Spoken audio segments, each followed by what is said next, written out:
Mais non, vous n'êtes pas Batman! Mais oui, mais si, regarde, je suis même accompagné de mon fidèle apôtre, Robin.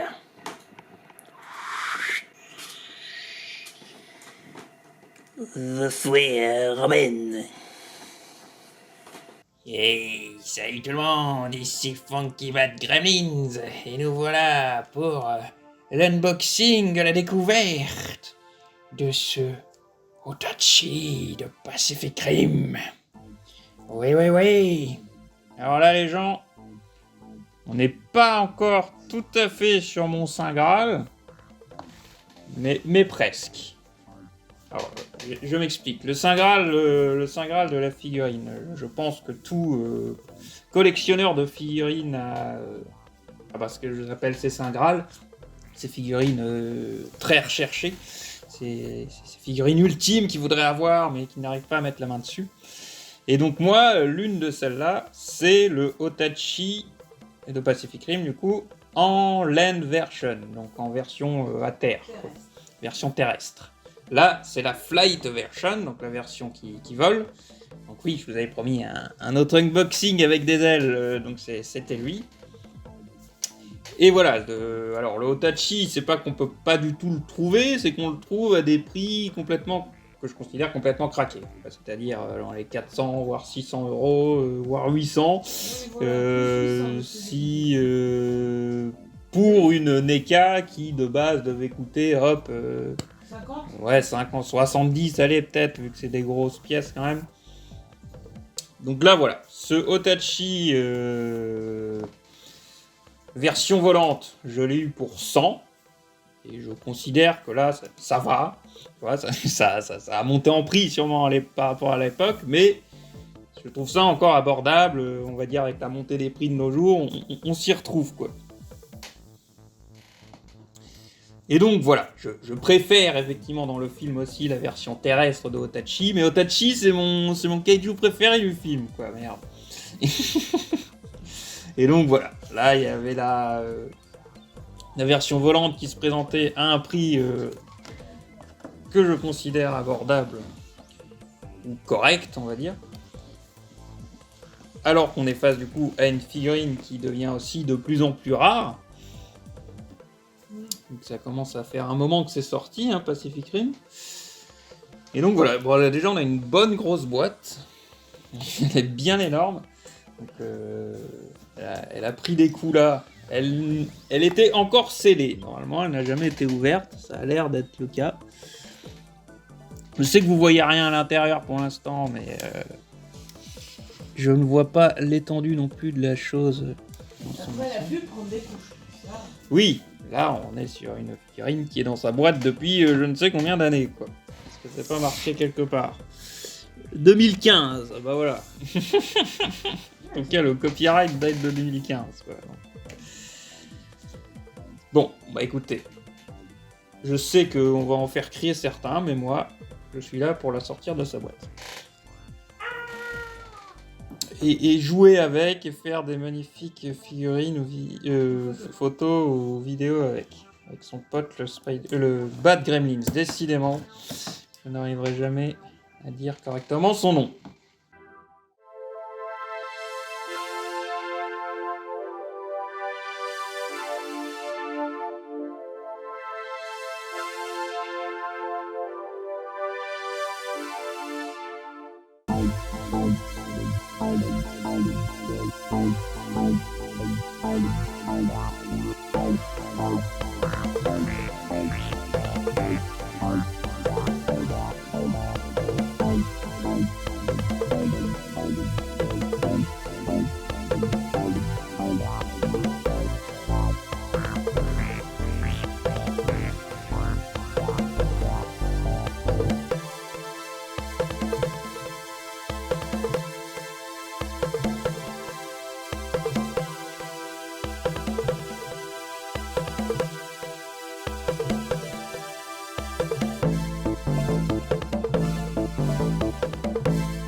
Mais voilà la bête. Voilà la belle bête. Il est là, il est beau, il sent bon le sable chaud. Mais regardez-moi déjà cette tronche.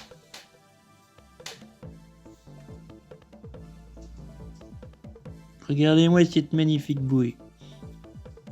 Guy. Ah ouais, il est adorable. Il est trop adorable. En plus, je comprends pas que la Deluxe, ça soit sans les ailes, ça aurait dû être l'inverse. Oh, mais les deux, c'est des Deluxe. Ouais. Ouais, je crois que les deux. Alors, je ne pourrais pas vous le montrer, mais l'avantage avec si vous avez les deux figurines, c'est que vous pouvez interchanger les têtes et surtout la queue qui là malheureusement est coupée pour être raccord au film. D'ailleurs, on peut voir les traces du coup du combat. C'est sur la fin du combat qu'il se transforme, qu'il évolue, on va dire, qu'il obtient ses ailes. Alors du coup, pour comparer au Spider Gremlin, bah du coup les ailes sont pas du tout faites pareil. On est sur un truc vraiment plastique beaucoup plus dur. Il est quand même un peu pliable comme vous voyez, mais c'est vraiment pas du tout foutu pareil quoi. Après du coup sur la taille, bah, on est assez énorme. Elle déployée, c'est même super grand. Presque aussi grand que Ghidorah. Le Spider Gremlin, ouais, une demi-taille plus grande peut-être. Spider Gremlin, bon, un peu en dessous de Ghidorah, mais on s'en approche. On s'en approche. C'est ce que je dis, à peu près Ghidorah. Et du coup, nous avons avec... Il n'y a qu'une seule pièce. Avec une seule pièce, ce camion. J'ai mal à le croire. Parce que... Merde, attendez. Vous voyez rien. Parce qu'on est sur un stand, bah, je suppose pour le faire tenir, quoi, mais...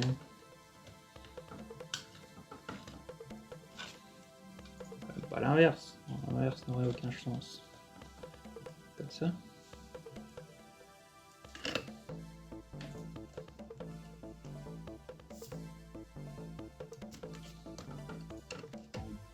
Attends. Ah mais je suis con, c'est là-dedans. Je suppose.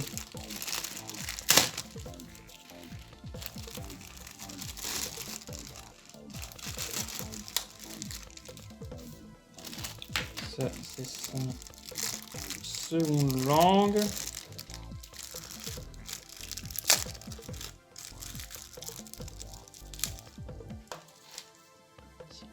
Seconde langue. Quelque chose d'un peu plus sympa que celle d'un alien, mais c'est peut-être pas forcément si ragoûtant que ça non plus.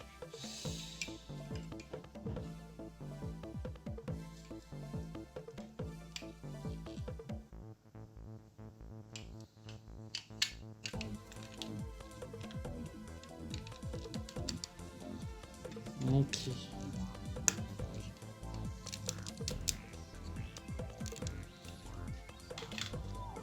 Bon, j'avoue que le stand, le socle en soi, il a une gueule marrante, mais je sais pas si c'est solide quoi. Vraiment suffisamment pour le retenir. On peut le faire tenir comme ça. Je ne pense pas. C'est plus quelque chose comme ça.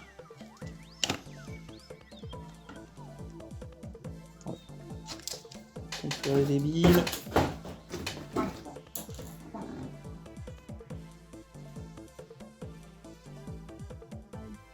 Ah oui, d'accord. Attendez, je vais y chercher Gypsy Danger après.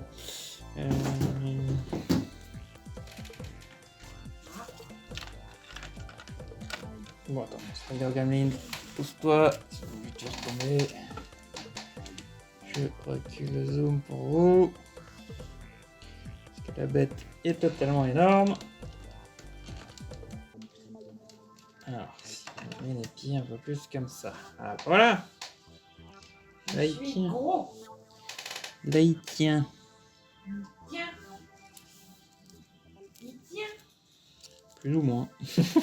On tient vaut mieux que de tout. Voilà. Il a un claque. Et oui, attendez, je vais vous le chercher. C'est quelle version qu'il nous faut? Celle avec ses deux bras.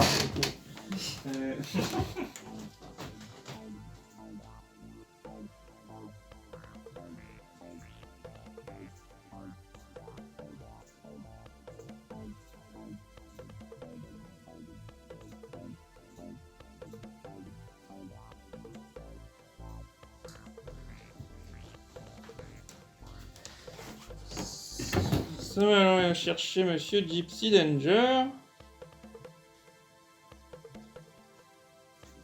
Bon, après, un peu faussement. Il faut que je revoie la scène alors, mais... En gros, sur la boîte, ils le mettent... Mais Gypsy Danger comme ça. Genre quand il est en train de se faire embarquer par lui dans... Il l'emmène dans les ailes, dans les airs. C'est pas contre lui qu'il prend le bateau? Non, c'est contre le... Ah. Enfin, je crois que... Je sais plus. Mais j'aurais dit contre l'espèce de singe, là, l'autre. Ah, on a le bateau, c'est pour ça. Qui est... Oui, il faudra que je vous filme la fin un jour de cette vidéo, qui est semi-faussement réparée. Et voilà, du coup, en articulation, on peut lui bouger les ailes au milieu. Il y a l'air d'en avoir une là, mais elle résiste un peu. Ça se débloque, ça se débloque. Ouais, ça va. Je suis même un peu surpris pour du NECA, je vous avoue. Les NECA, d'habitude, les articulations... toujours ultra... T'as un peu peur de les bouger sans les casser, quoi. Sans les réchauffer avant, ça veut dire. Sans les passer à l'eau chaude ou quelque chose comme ça. La tête bouge bien, on peut même grave lui faire bouger la tête. Tout. Celle-là aussi, je suppose justement parce qu'on peut changer de tête entre les deux. Donc c'est assez machin. La bouche, vous ne pouvez que l'ouvrir.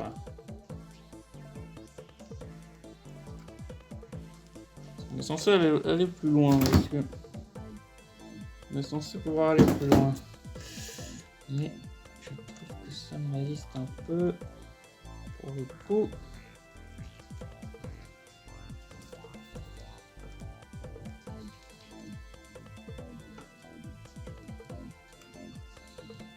La mouche, c'est un peu galère.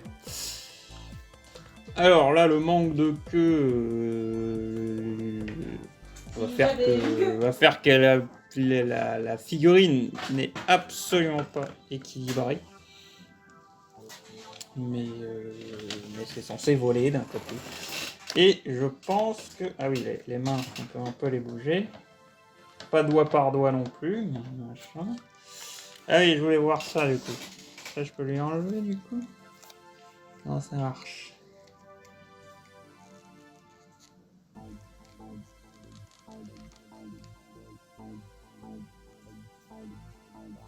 Alors là, un peu compliqué. Hein. Ça me fait un peu peur.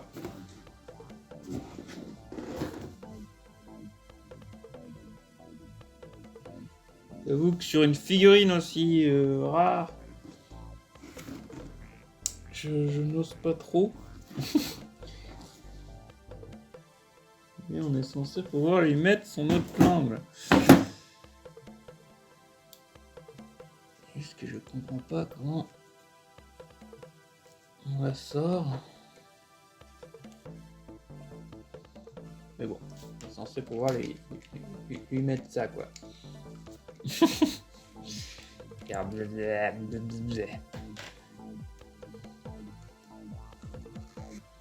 Je vous avoue que j'ose pas trop. J'ai peur de lui péter son autre langue en fait. Je le préfère bouche gui et gui. Et tête fermée comme ça. Gui. Ah non, mais c'est vraiment le meilleur des kaiju de Pacific Rim. Mais oui, j'allais dire, vu ce qu'on peut faire avec les ailes, je pense qu'on peut le mettre.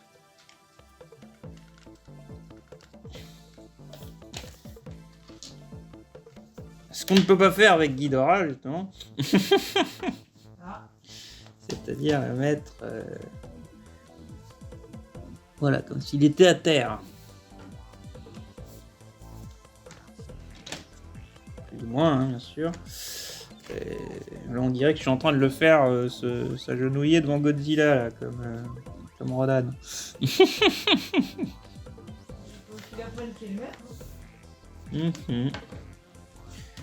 Et voilà, il y a moyen de le faire tenir quand même à terre. Ah, bon, bah, j'espère que ça continue bien à filmer. Ah, son application qui montre le retour refait des siennes. Mais voilà, il y a moyen, ce qu'on ne peut pas faire avec Ghidorah, en tout cas de SH Monster Arts. Et donc, bah, on est censé pouvoir, enfin ouais, tu peux recréer le fait qu'il le fait tomber, là, on va dire comme ça. Et ça marche un peu qu'à moitié. Il faudrait qu'il le tienne dans ses griffes. Il ne peut pas.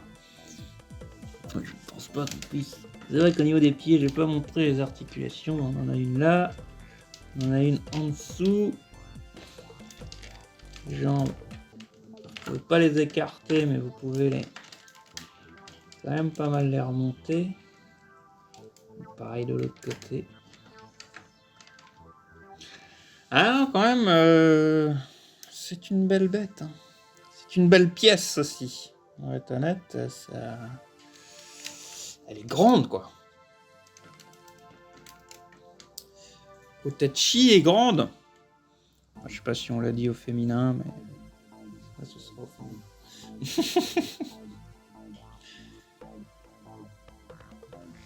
Essayez de vous faire un beau zoom.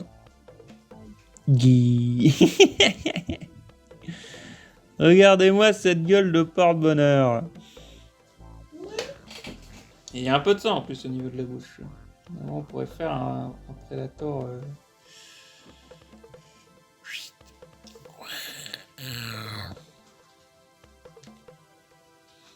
Oui, c'est vrai que je parle pas de ça depuis avant, mais on va dire que je suis habitué avec NECA aussi, mais le coup de peinture est magnifique. Franchement, il y a tous les détails, tous les trucs, là même au niveau des écailles, vous avez tous les petits trucs bleus de partout.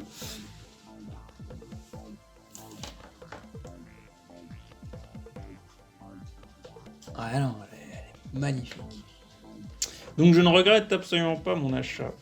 Ah bah non, il est beau, il a vraiment une bonne boule. Je suis très content de l'avoir enfin, qu'elle rejoigne la collection.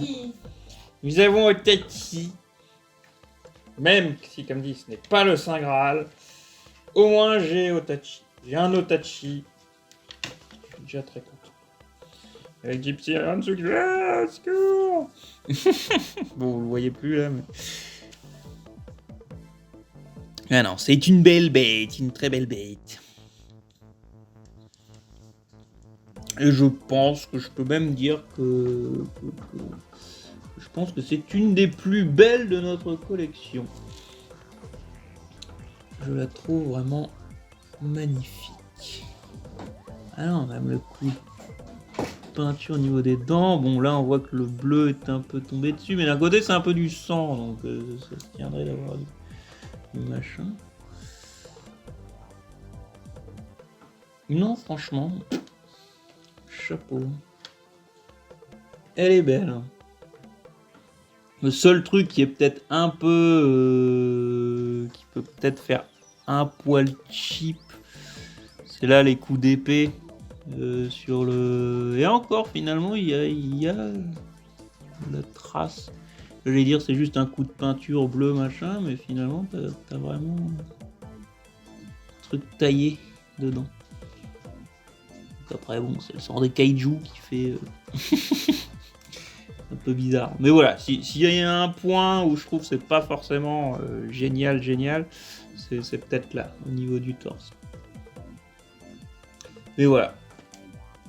Je suis très content d'avoir cette pièce dans ma collection.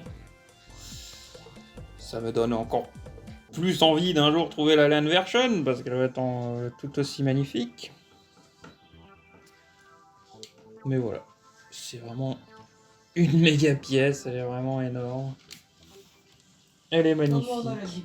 Tu sais, les kaiju, hein, si j'étais petit. Ouais. Voilà. Et finalement, bah écoutez, 100 €, enfin je sais pas, une reine mère, ça coûtait combien une reine mère alien? Peut-être 120, comme ça, je sais Je crois pas. que c'était. Je crois que pour la bleue, c'était 150 à l'époque. 50. Je crois. Bah, franchement, pour la taille, bon, elle est pas non plus taille reine alien, mais les ailes pas loin. Hein. Bon, vous me direz, les ailes c'est transparent là, c'est peut-être pas ce qui est de plus coûteux en termes de. Après, il faut savoir que la reine alien, je pense que ça doit coûter, c'est les petits pics que tu peux rajouter qui sont séparés. Ça rajoute du coût de production parce qu'il faut les fabriquer à côté et les assembler. Le stand ne tient plus. Pourquoi ne tient-il plus? Ouais, le stand est pas... Enfin, en soi, je trouve qu'il peut bien se gommer, tu le vois pas trop, mais c'est vrai que... Je sais pas, en fonction de l'angle, ça tient pas forcément... Bon. Ça tient, mais c'est un peu flippant, quoi. En cas de tremblement de terre, ce à quoi c'est quand même censé servir à la base, ou de mouvement, on va dire, je donne pas garantie que ça tienne. Hein. Enfin, quoique, c'est juste qu'il y a de la balance, mais la balance me fait un peu flipper, quoi. Mais voilà, décidément, dans les Pacific Rim, il y en avait vraiment des magnifiques. Je sais pas si c'est une gamme qui a pas marché ou que ce soit à l'époque, mais pourtant elle mériterait. Hein. Elle mériterait des rééditions, la merde. On n'est pas à payer 800 €. T'as eu de la chance, c'est vrai que tu parlais en Graal de l'Otachi, qui est un ancien Graal, mais t'avais quand même un deuxième Graal, c'est celui qu'on voit 2 secondes dans le film, que t'as réussi à choper pour pas. Ah oui, lui aussi, pareil, C'est le deuxième Graal, quoi, c'est 120, c'est le... Pareil, je trouve qu'il est magnifique. Mutavor. Ouais, c'est lui aussi, de ce que tu me Mutavor, disais, oui. il est trop rare. Ah oui, pareil, lui à l'époque, chaque fois que je le voyais, je le pensais même plus rare qu'Otachi, parce qu'à chaque fois que je le cherchais, genre, je le trouvais pas, ou 600 €, 800 €. Écoutez, bah, le Mutavor, je l'ai eu d'Espagne, je crois. Donc, qu'est-ce que... Enfin, vous voyez, je crois que ça fait pas si longtemps que ça, en fait, que les trucs genre Vinted, Le Bon Coin, machin, sont ouverts à l'Espagne et puis tout ça. Donc, c'est peut-être ça qui a fait que, tout d'un coup, il y a eu un apport de trucs Pacific Rim. Peut-être que c'est plus vendu dans ces pays-là que chez nous, quoi. Donc c'est de là-bas que je l'ai chopé. Cet Otachi vient d'Allemagne. C'était une boutique en Allemagne